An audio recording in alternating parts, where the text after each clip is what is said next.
अस्सलामुअलैकुम। Chapter number 8 हमारा continue है acid base and salt. Last video में हमने पीएच और पीओएच का टॉपिक कंप्लीट कर लिया था। अब आज की वीडियो में हम बात करेंगे about Lewis theory of acid and base.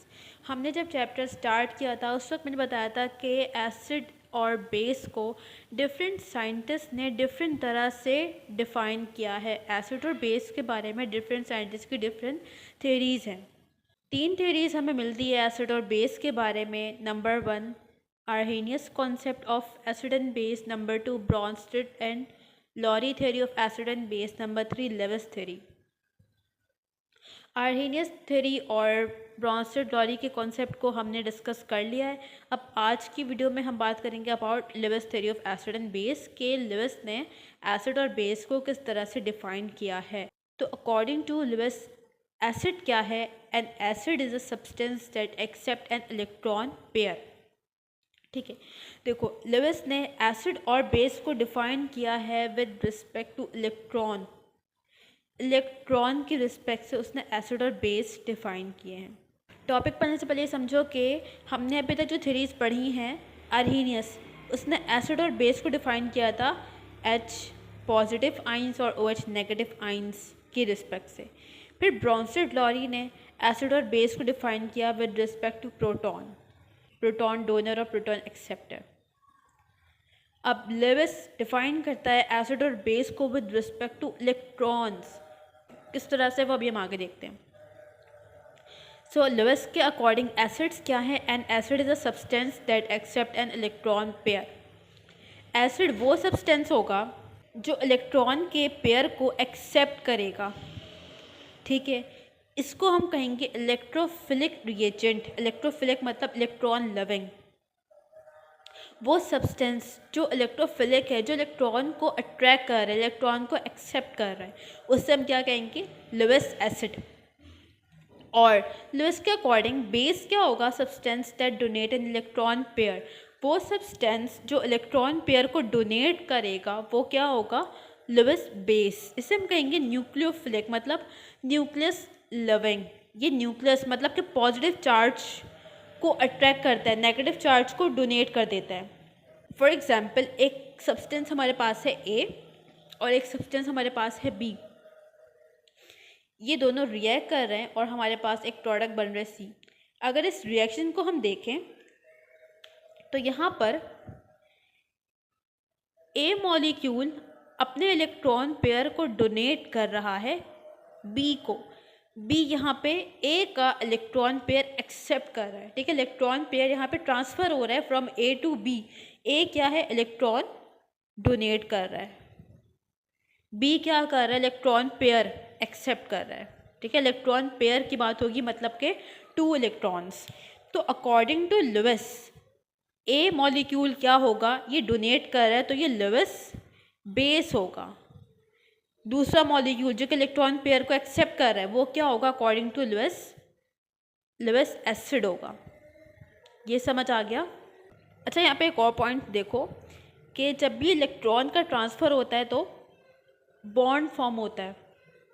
ठीक है, जब वन साइडेड शेयरिंग होती है इलेक्ट्रॉन पेयर की तो उस वक्त कौन सा बॉन्ड फॉर्म होता है? उस वक्त बॉन्ड फॉर्म होता है कोऑर्डिनेट कोवेलेंट बॉन्ड। तो ये हमारे पास एक प्रोडक्ट बना है A और B के दरमियान, क्योंकि इलेक्ट्रॉन पेयर ट्रांसफ़र हो रहा है और वन साइडेड शेयरिंग है। सिर्फ A अपना इलेक्ट्रॉन पेयर डोनेट कर रहा है, B डोनेट नहीं कर रहा। वन साइडेड शेयरिंग है तो one sided sharing of electron से जो बॉन्ड फॉर्म होता है उसे हम कहते हैं कोऑर्डिनेट कोवेलेंट बॉन्ड। तो यहाँ पर इस केस में कौन सा बॉन्ड फॉर्म होगा? Coordinate covalent bond. और कोऑर्डिनेट कोवेलेंट बॉन्ड को हम रिप्रेजेंट करते हैं वन हेडेड एरो से। तो इस तरह से इसको हम रिप्रेजेंट करेंगे। यहाँ पर जो प्रोडक्ट फॉर्म होता है इसे हम कहते हैं एडक्ट। अच्छा, H पॉजिटिव और OH नेगेटिव, इस पर हम पहले भी कई बार बात करते हुए आए हैं। H पॉजिटिव लेविस एसिड होगा या बेस होगा? देखो H पॉजिटिव के ऊपर पॉजिटिव चार्ज है, मतलब यहाँ पे पॉजिटिव चार्ज ज़्यादा है, नेगेटिव चार्ज नहीं है। तो H पॉजिटिव क्या कर सकता है? इलेक्ट्रॉन पेयर को एक्सेप्ट कर सकता है। ये एक्सेप्ट करेगा इलेक्ट्रॉन पेयर, और जो इलेक्ट्रॉन पेयर एक्सेप्ट करता है उसे हम क्या कहते हैं? Lewis acid. तो H पॉजिटिव लेविस एसिड होगा। OH नेगेटिव, नेगेटिव चार्ज आ गया, मतलब इसके पास इलेक्ट्रॉन ज़्यादा हैं, ये क्या करेगा, ये इलेक्ट्रॉन पेयर को डोनेट करेगा। ठीक है, डोनेट करेगा तो ये क्या बन जाएगा, ये बन जाएगा लुईस बेस। नाउ नेक्स्ट हम एग्जाम्पल डिस्कस करने जा रहे हैं लुईस थ्योरी की। ठीक है, एग्जाम्पल है जिसमें हमारे पास दो मॉलिक्यूल्स है, एक है AlCl3 और दूसरा है अमोनिया NH3। अब इनमें से कौन सा एसिड है कौन सा बेस है, ये हमें उस वक्त पता चलेगा जब इसका हम स्ट्रक्चर ड्रॉ करेंगे। तो पहले हम स्ट्रक्चर ड्रॉ करते हैं एल्युमिनियम क्लोराइड का। सेंटर में एक एल्युमिनियम का एटम है, इसके 3 साइड्स पर क्लोरीन के एटम लगे हुए हैं। ठीक है, Cl3 है ना, और यहाँ पर बॉन्ड्स फॉर्म हुए हैं। ये एल्युमिनियम के इलेक्ट्रॉन्स आ गए 3 और ये 3 इलेक्ट्रॉन्स आ गए क्लोरीन के। यहाँ पर कोवलेंट बॉन्ड फॉर्म हुआ है, ये हमने बना लिया एल्युमिनियम क्लोराइड। अच्छा, एल्युमिनियम का अगर हम एटॉमिक नंबर देखें तो एल्युमिनियम का एटॉमिक नंबर होता है 13। कॉन्फ़िगरेशन लिखें अगर तो कैसे लिखेंगे, 2 8 और कितने इलेक्ट्रॉन्स रह गए, 3 हो गया, 8 10 और ये 3 13। लास्ट शेल में एल्युमिनियम के कितने इलेक्ट्रॉन्स हैं, 3 इलेक्ट्रॉन्स हैं। कितने इलेक्ट्रॉन्स आ सकते हैं, 8 इलेक्ट्रॉन्स आ सकते हैं। कितनी स्पेस है, 5 इलेक्ट्रॉन की स्पेस है एल्युमिनियम के पास। मतलब कि एल्युमिनियम इलेक्ट्रॉन एक्सेप्ट कर सकता है, इसके पास स्पेस है। ठीक है, लास्ट शेल में इसके 3 इलेक्ट्रॉन्स हैं, इसका लास्ट शेल फुलफिल नहीं है, इसके पास इलेक्ट्रॉन की जगह है, तो ये इलेक्ट्रॉन एक्सेप्ट कर सकता है। ये बात हमें समझ आ गई कॉन्फ़िगरेशन से। अब दूसरी साइड पे आते हैं, अमोनिया की डायग्राम बनाते हैं। सेंट्रल एटम क्या है, नाइट्रोजन है, इसके 3 साइड्स पे हाइड्रोजन अटैच है। ठीक है, ये इलेक्ट्रॉन्स आ गए नाइट्रोजन के और ये हाइड्रोजन के इलेक्ट्रॉन आ गए। नाइट्रोजन का एटॉमिक नंबर होता है 7। कॉन्फ़िगरेशन लिखेंगे 2 और 5। अब यहाँ पर एक बात समझो, देखो यहाँ पर AlCl3 के केस में लास्ट शेल में 3 इलेक्ट्रॉन्स हैं और ये 3 इलेक्ट्रॉन्स बॉन्डिंग में पार्ट ले रहे हैं। समझ आ गई, इसके लास्ट शेल में कितने इलेक्ट्रॉन्स हैं, देखो बॉन्डिंग में पार्ट हमेशा वैलेंस इलेक्ट्रॉन ही लेते हैं, तो वैलेंस इलेक्ट्रॉन 3 है, लेकिन ये 3 इलेक्ट्रॉन फ्री नहीं है। फ्री नहीं है, ये कहाँ पे, ये बॉन्डिंग में इन्होंने पार्टिसिपेट किया हुआ है। तो एल्युमिनियम के जितने भी वैलेंस इलेक्ट्रॉन थे ये बिजी हैं। ठीक है, ये बॉन्डेड है, फ्री नहीं है। तो एल्युमिनियम के पास कोई एक्स्ट्रा इलेक्ट्रॉन नहीं है डोनेट करने के लिए, एल्युमिनियम के पास कोई एक्स्ट्रा इलेक्ट्रॉन नहीं है डोनेट करने के लिए, जबकि इसके पास स्पेस है इलेक्ट्रॉन एक्सेप्ट करने की। अमोनिया के पास वैलेंस शेल में 5 इलेक्ट्रॉन्स हैं, 5 में से 3 इलेक्ट्रॉन्स यूज़ हो रहे हैं किस चीज़ में, बॉन्डिंग में। 3 इलेक्ट्रॉन्स ने बॉन्डिंग की हुई है, इसके 5 इलेक्ट्रॉन्स से वैलेंस में 3 ने बॉन्डिंग कर ली, कितने इलेक्ट्रॉन्स रह गए, 2 इलेक्ट्रॉन्स रह गए, 2 इलेक्ट्रॉन आ गए। ये फ्री इलेक्ट्रॉन्स हैं, ये लोन पेयर है इलेक्ट्रॉन का, इसने बॉन्डिंग में पार्ट नहीं लिया, ये लोन पेयर है। तो नाइट्रोजन क्या कर सकता है, इस लोन पेयर को डोनेट कर सकता है।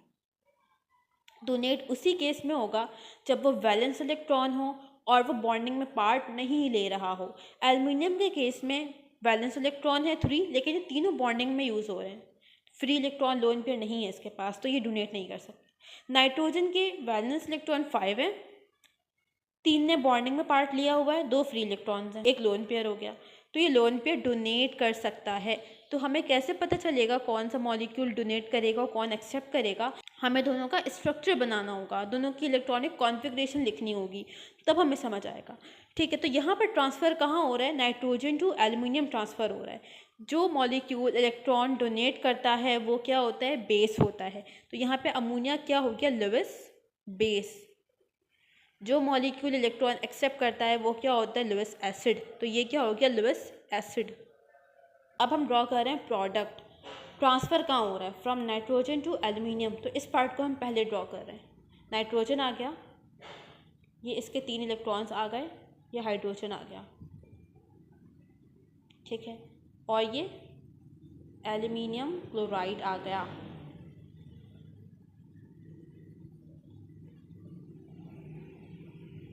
ये नाइट्रोजन का लोन पेयर, ये ट्रांसफ़र हो रहा है फ्रॉम नाइट्रोजन टू एल्युमिनियम। यहाँ पर बॉन्ड कौन सा फॉर्म हो रहा है, coordinate covalent bond. 1 headed arrow से हम कोऑर्डिनेट कोवेलेंट बॉन्ड को रिप्रेजेंट करते हैं। तो ये हमारा पूरा क्या बन गया, प्रोडक्ट बन गया, जिसे हम कहते हैं एडेक्ट। ये मॉलिक्यूल हमारा बन गया AlCl3NH3। ये जो प्रोडक्ट फॉर्म हुआ है ये फिर रिएक्ट कर जाता है वाटर से, रिएक्ट करता है वाटर से, और ये फॉर्म कर लेता है एल्युमिनियम हाइड्रोक्साइड AlOH3। इसके साथ बनता है अमोनियम क्लोराइड NH4Cl। यहाँ पे हमारा टॉपिक कंप्लीट होता है Lewis theory of acid and base का। इस चैप्टर के हमारे अब 2 टॉपिक रह गए, बफर और सॉल्ट, जो कि हम नेक्स्ट वीडियो में कवर करेंगे।